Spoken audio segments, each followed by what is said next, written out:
This is Dr. Ben Weitz with the Rational Wellness Podcast, bringing you the cutting-edge information on health and nutrition from the latest scientific research and by interviewing the top experts in the field. Please subscribe to the Rational Wellness Podcast on iTunes and YouTube, and sign up for my free ebook on my website by going to drweitz.com. Let's get started on your road to better health. Hello, Rational Wellness Podcasters. Thank you so much for joining me again today. For those of you who enjoy the Rational Wellness Podcast, please give us a ratings and review on iTunes so more people can find the Rational Wellness Podcast. Our topic for today is inflammatory bowel disorders. This is a very important topic. This is a very serious set of gastrointestinal conditions, and if it's not treated properly, this is a set of conditions that can sometimes require extreme surgery. People can even die from this set of conditions. So this is a very important topic to cover, and we're going to be focused on trying to understand it from a functional medicine perspective, as we usually do. So within the inflammatory bowel disorder topic, we have Crohn's and ulcerative colitis, which are the two most common conditions in that category. And there's a few less common inflammatory bowel conditions, including microscopic colitis. Inflammatory bowel disease or disorder is characterized by chronic inflammation of the gastrointestinal tract. That means the lining from the esophagus all the way down to the colon. And it leads to damage to the mucosal lining of this digestive tract. Crohn's disease can affect any part of the GI tract, including the mouth, the esophagus, the stomach, and the anus, but most often affects the portion of the small intestine closest to the large intestine. And there tend to be patchy areas of damage, and this damage may reach through multiple layers of the intestinal wall. Ulcerative colitis, in contrast, occurs only in the large intestine, the colon, and the rectum. Damaged areas typically are continuous, and this usually starts at the rectum and spreads into the colon. It's usually present in only the innermost lining of the colon. Symptoms of inflammatory bowel disorders include persistent diarrhea, abdominal pain and cramping, bloody stools, weight loss, fatigue, among others. Anemia and other nutritional deficiencies are common with these disorders.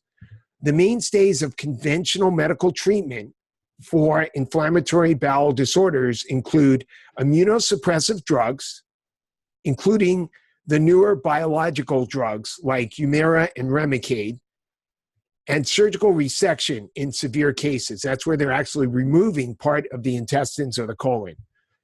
Some experimental treatments include fecal microbial transplant, helminth or worm therapy, and cannabis. I'm so happy to have an interview today with Dr. Farshid Sam Rahbar, integrative gastroenterologist in Century City. Dr. Rahbar is one of the smartest guys around, and he performs endoscopy and colonoscopy like traditional gastrointestinal doctors, but he also incorporates anti-aging and functional medicine for a integrative, holistic approach to digestive care. Dr. Rahbar, thank you so much for joining me today. Thank you. Thank you for this invitation, and greeting to all the audience. Great. So when you get a patient, what would make you suspect that they might have an inflammatory bowel disorder? First of all, if the duration of symptoms have gone for more than 2 weeks, one has to be suspicious. The main symptoms are abdominal pain, diarrhea, and blood in the stool. Obviously, there could be other symptoms, but then there could be a second category of symptoms that are called non-digestive symptoms, and sometimes an eye-related issue such as uveitis or a skin problem or joints or low back pain. Something else may be the primary manifestation depending upon the genetic predisposition of the individual. And occasionally we're just dealing with some abnormal labs or something that suggests are markers of inflammation or immune dysregulation, and we would like to look and see if the patient is suffering from an inflammatory bowel disease. What would be some of those markers on labs that you might see? The common one is usually a C-reactive protein or a highly C-reactive protein.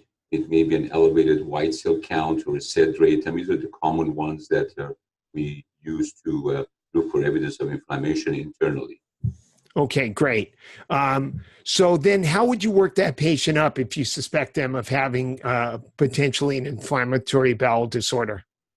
Obviously, at one point, the patient would require anatomical assessment, either in the form of an endoscopy and colonoscopy, or imaging, or a combination of these. If one does a colonoscopy, particularly in relation to Crohn's disease, and the physician tries to intubate or enter the very end of the small bowel called terminal ileum, and to see if there's any evidence of inflammation there. However, with Crohn's, in some rare cases, the scenario of inflammation may be limited to the small bowel, and in those cases, additional imaging studies such as a capsule endoscopy or MRI, enterography, or a CT scan with imaging emphasis on the small bowel may be necessary. And some of the symptoms of inflammatory bowel disorders are similar to some functional bowel conditions like IBS. But the big difference is that there's actually physical damage to the intestinal tract in inflammatory bowel disorder and not in irritable bowel syndrome.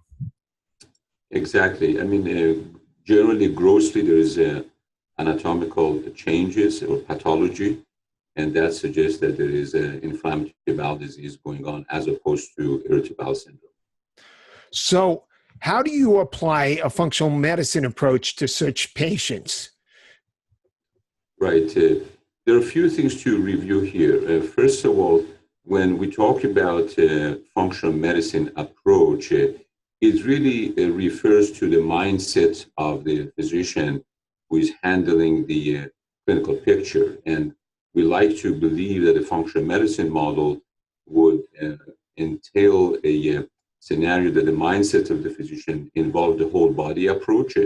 And one may want to look at evidence of nutritional status, malnutrition, micronutrient deficiencies, ability of the individual to detoxify, their relationship with the environment. Are they living close to a farm?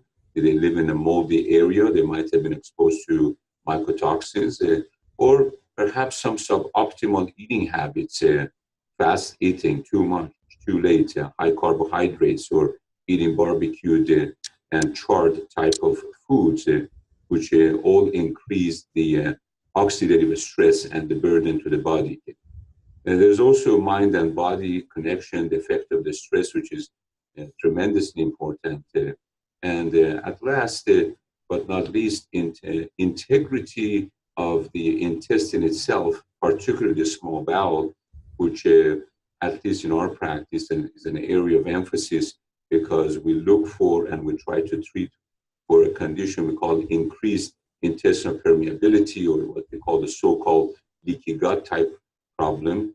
And the idea would be, if one can work on that model, can you reduce the overall inflammatory process in the person and help to reduce their symptoms? Now, having said that, I want to emphasize one thing, that at least in our practice, we still are integrative, and we look at the spectrum of the illness. I have patients who have mild disease or moderate disease or more severe. And I had one patient one day coming in with abdominal pain and fever and significant tenderness in the abdomen.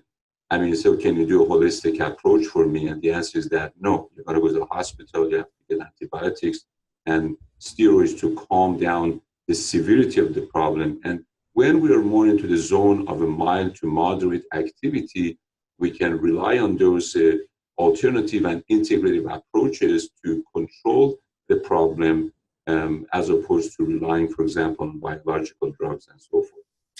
Right, but I think the important point for everybody to consider is that when we talk about the advantages of functional medicine in treating certain conditions, we're not promoting functional medicine as an alternative to traditional medicine. Traditional medicine has great benefits, especially when somebody has an acute condition.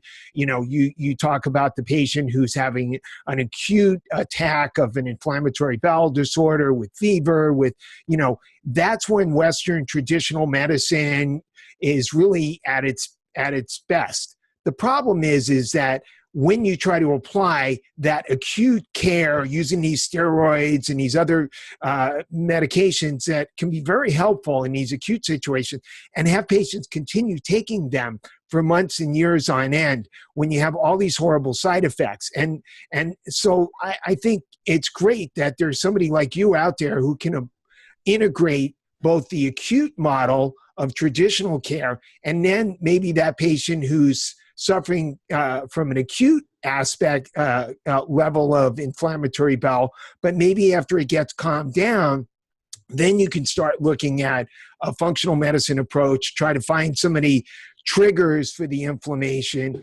and give them an alternative to simply being on these very harsh drugs the rest of their lives. Exactly.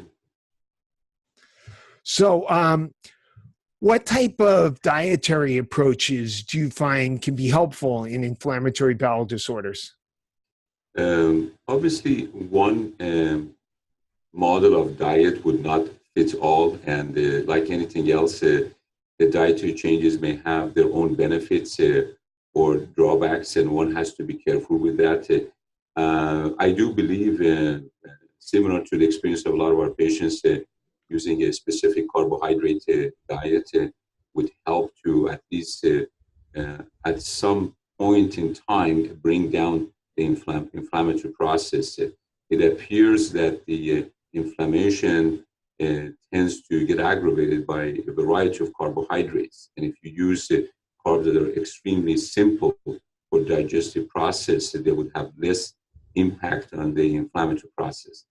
However, if one, for example, stays on a specific carbohydrate diet, which was defined some years ago, one, on the other hand, may get depleted on the vitamins and the prebiotics and other things that may be necessary to keep the microbiome also in good shape. So we may have to either augment with additional supplements or foods to be able to keep the balance going, if you will.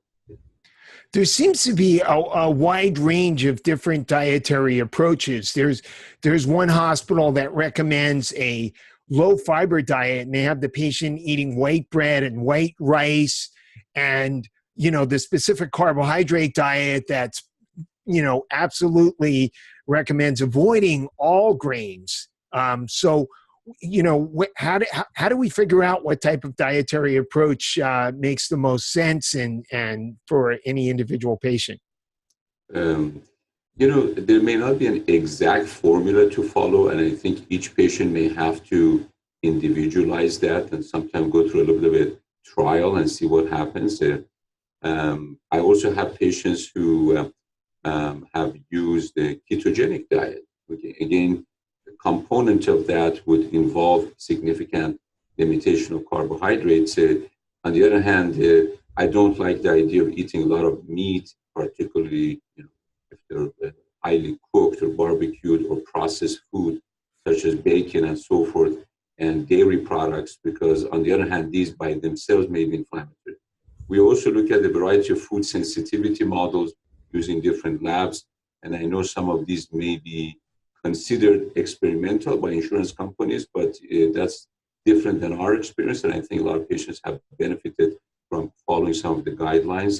So I would say more or less you will have to customize it. I mean, I would probably do a food sensitivity test and also a food allergy test to see if anything shows up, and maybe I should avoid or limit some of those, and then overall give a pattern of carbohydrate reduction without maybe going to the extremes, if you will. And it doesn't have to have a name. It's more so the principle that needs to be followed.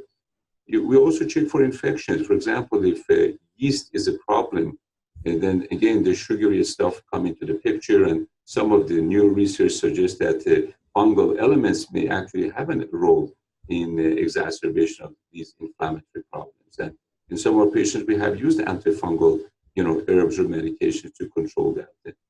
So I wish I could give you a quick answer with different names, but all of these, low FODMAP, SCD diet, gluten-free, all of these we have at one point or another, we have used for our patients.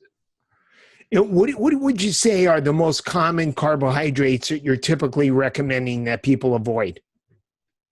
I mean, if you look at the grains and the wheat, particularly in the US, it seems that they may have a high lectin levels, and a lot of people show reactivity to those. So many of our patients have already tried those things with some benefit.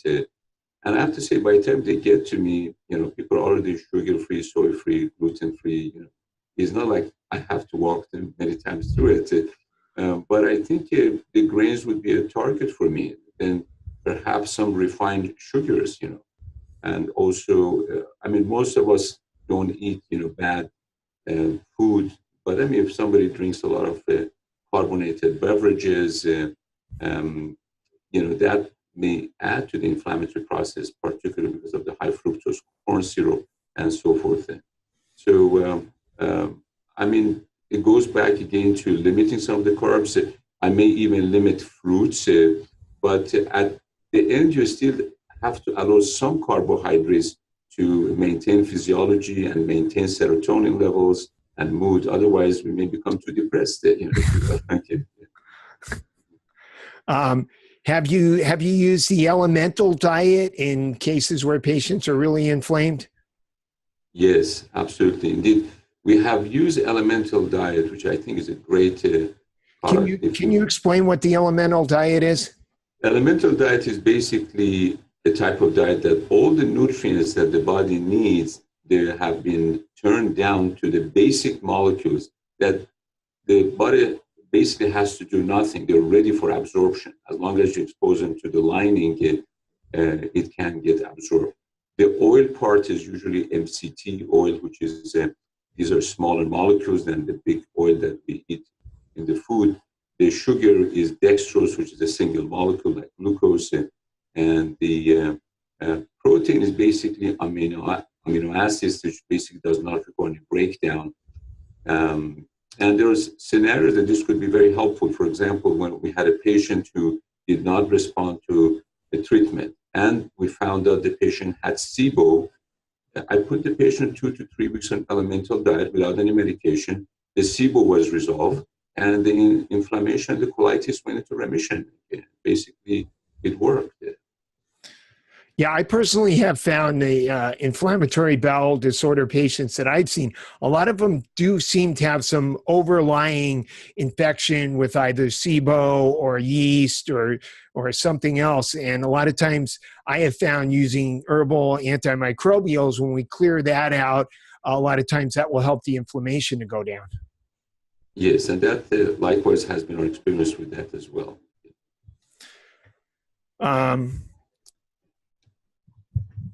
Do you find any particular nutritional supplements to be of benefit with patients with inflammatory bowel disorders?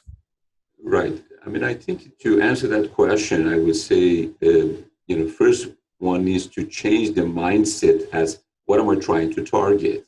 Right. And traditionally, the models of care fall into blocking inflammatory pathways or inflammatory compounds. And we need that to keep it under control. But you still have to go back and see, how did I get here?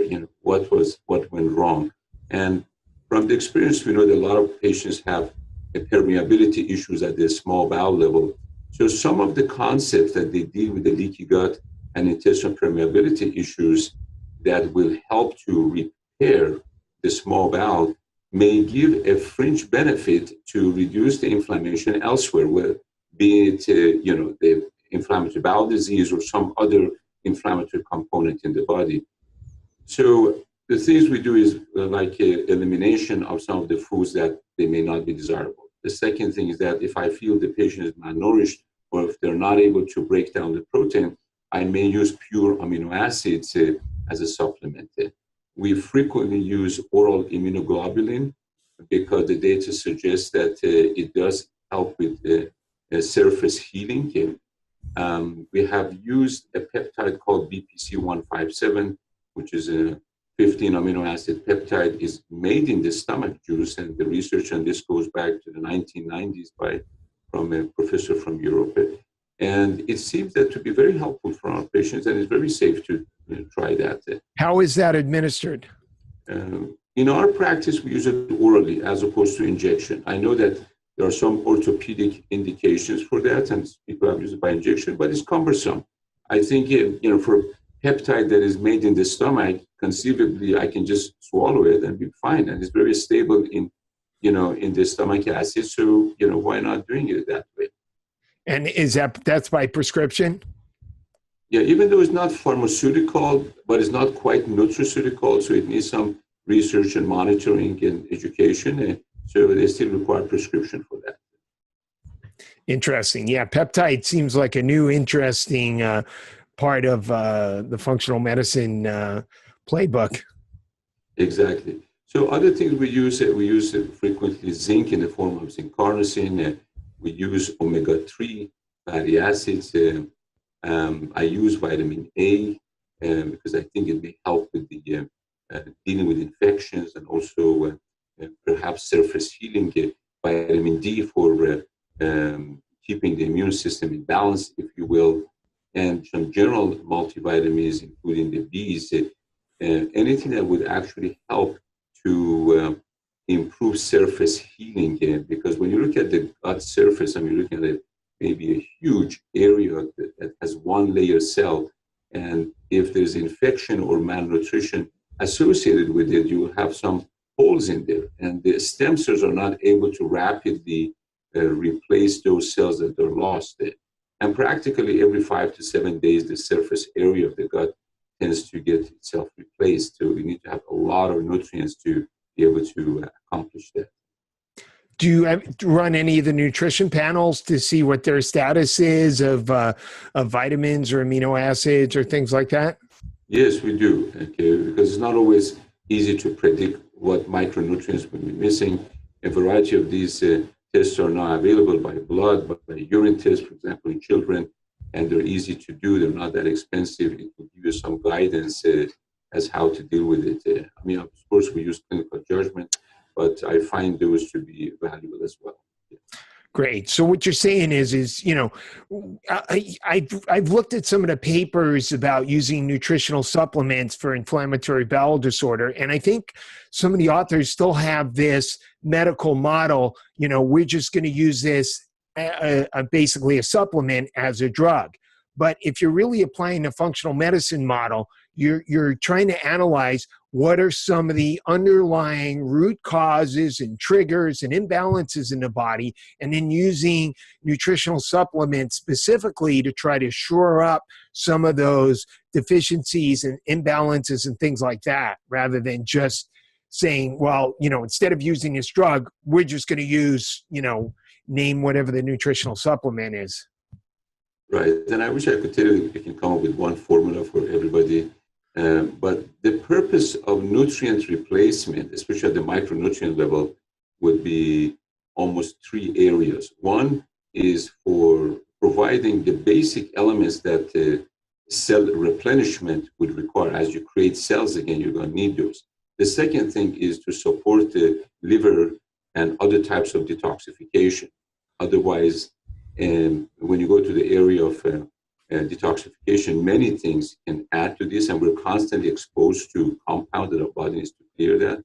And another one is basically what I call mitochondrial support, and the energy speaks of that. If somebody is starting to feel fatigue, there is a problem with mitochondrial dysfunction, and obviously everyone knows that we don't want to challenge our mitochondria. So the energy actually would be one of the greatest indicators of how we're doing as far as our health is. So what kind of supplements or foods would you use to help support the mitochondria? Again, the basic nutrients would be important, the amino acids. We use a variety of antioxidants. In addition, something could be herbal products.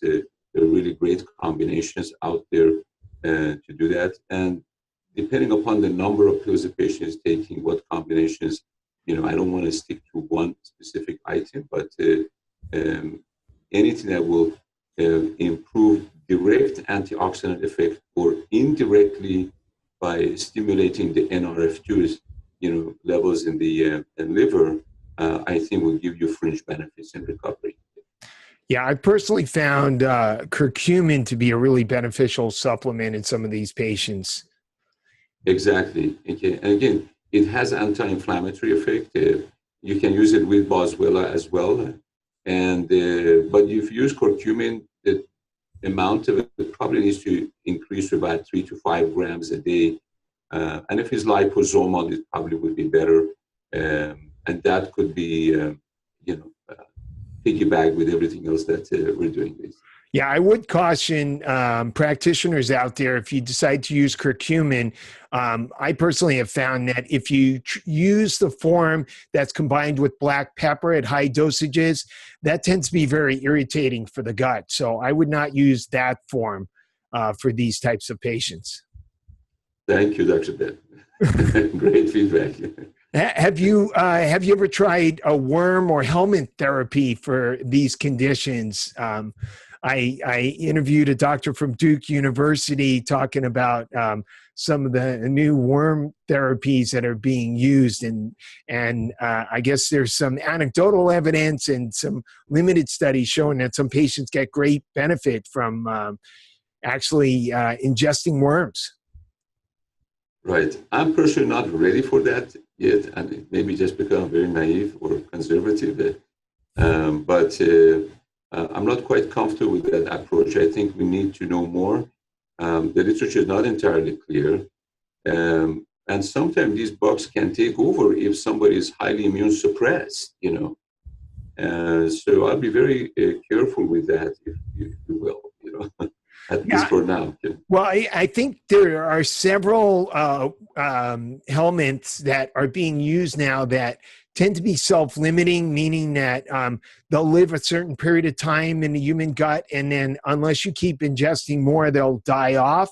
So I guess there's a certain amount of safety there, but I don't blame you for being a little bit cautious till there's some more research on the helminth therapy.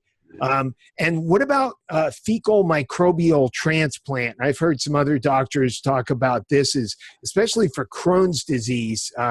Several doctors I know feel that this is probably going to be approved at some point in the near future by the FDA for Crohn's disease. The research is there and is very strong. The 3 countries that I've seen are doing a lot of research on this are Dutch and Australia and Canada. When you look at the research, they're not exactly similar to each other, so everybody's doing something a little bit different. I can tell you that from what I learned, for C. difficile, for example, if you do one fecal transplant, it may knock off the infection. For inflammatory bowel disease, this probably has to be ongoing FMT transplantation. And it's not entirely clear, does it need to be done daily or is it weekly? Are you going to use one donor or multiple donors? And the universities are into discussion on this subject. I just reviewed a nice article on this one, and I can make it available as a question and answer with one of the professors from Canada.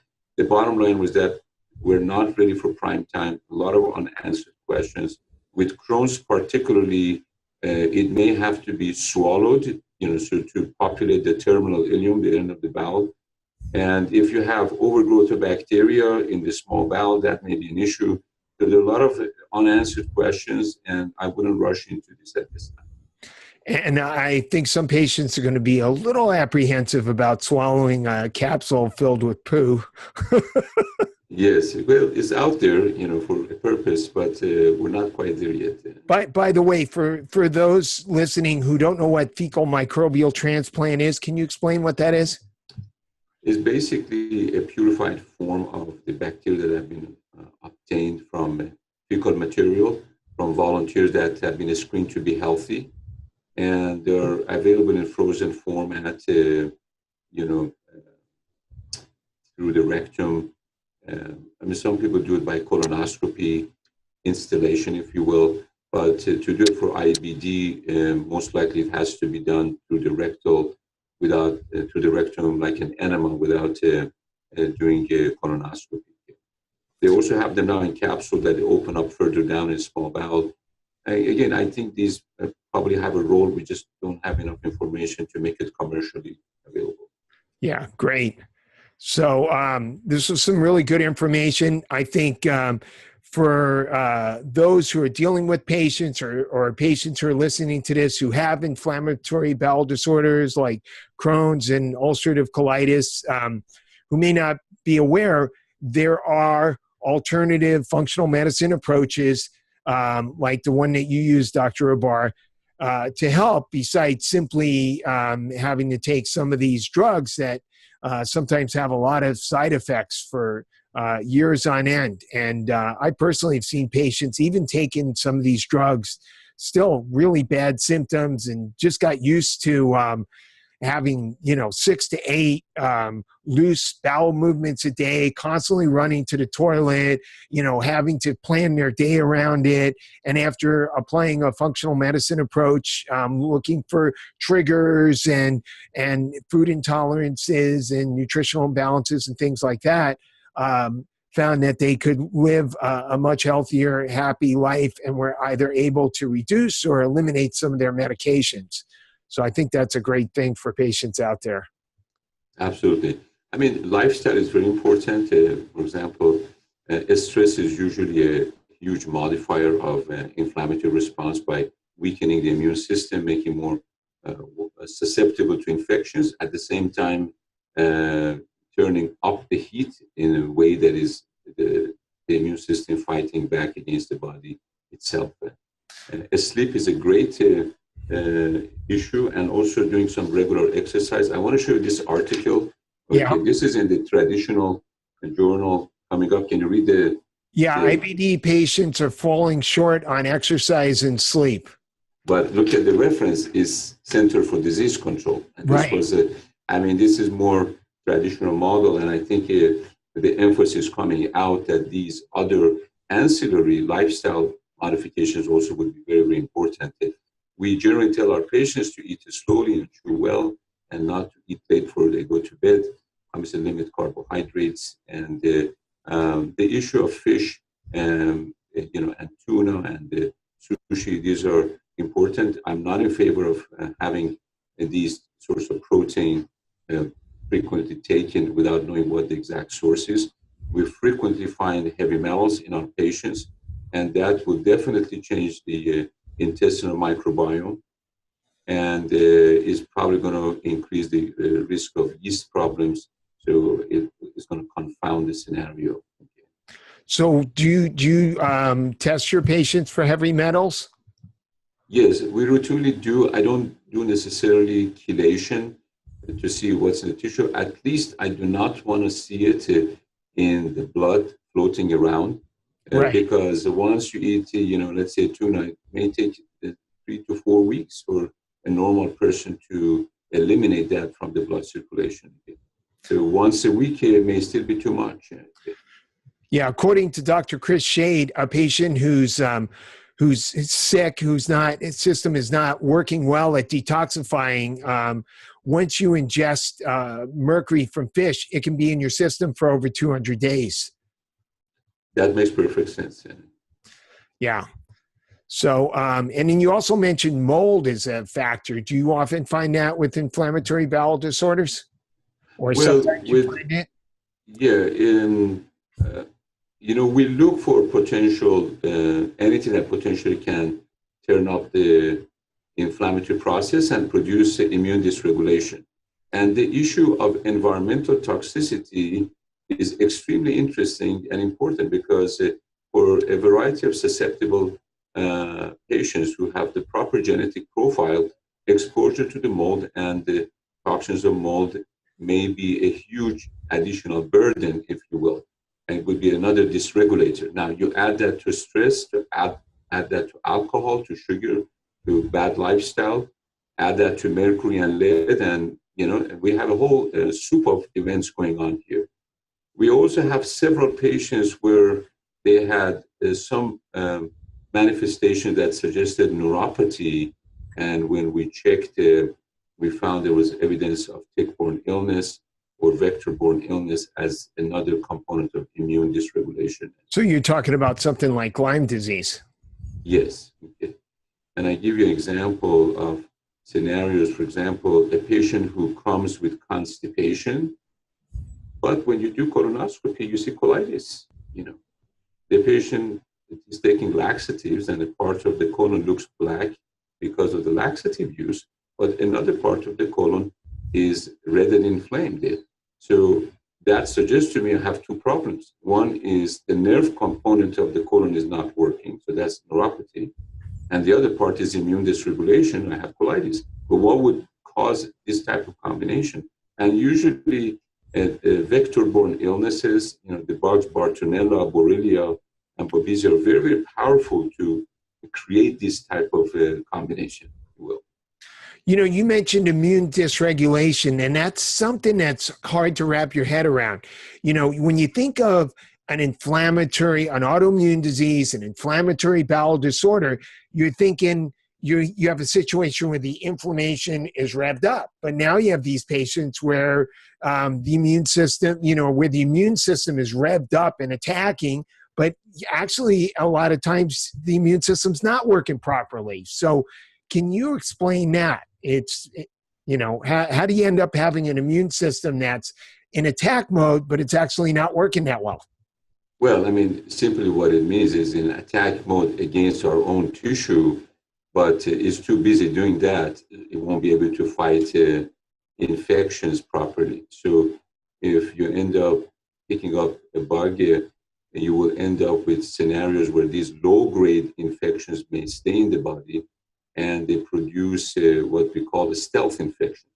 This term, unfortunately, is not in the classical books, and we think about chronic infection, we talked about acute infection, but the word stealth infection is a little bit different, and you have to do your own reading on this because you won't be able to see it in classical descriptions.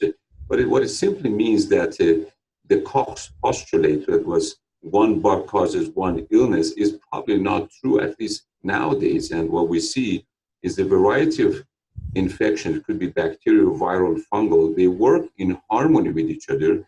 They keep the host busy, and they just kind of mess up the system a little bit. You can still live with it, won't kill, but it's uncomfortable, And you can see evidence of allergies, skin problems, rashes, hives, itching, agitation, problems with the sleep, joint problems, energy issues. And when you go deeper, you see a variety of these infections maybe sitting in the background. And it's hard to know which one is the player. Sometimes you have to use kind of a gestalt and kind of try different things and see how you can hit the target. So basically, it's not that the immune system is so much just up or down, it's that it's dysregulated, right? Exactly. Yeah. More chance of autoimmunity, and at the same time, more chance of having difficulty dealing with infection. Yeah. Right. Okay, great. Lots of interesting topics. I'm sure we could talk about this for a long time, but I think you provided our listeners some great information. For those watching or listening to this podcast, how can they get a hold of you and get more information about you? The best way to approach us is to check our website. We have tried to put as much information there, and the telephone is always available, but telephones, once they ring more than 2-3 lines, there's only one person answering it. What's your website? Can you give that to us? Of course, I'll put it in the show notes, but. Yeah, that would be LA, and then the word integrativegi.com. Great. And what's the phone number to your office? 310-289-8000. Great. And you're available for consultations, both in person and remotely? Yes, it's still available. That's great. Thank you. Thank you, Dr. Rahbar. I look Very forward to nice. speaking to you soon. I hope so. Thank you for this invitation.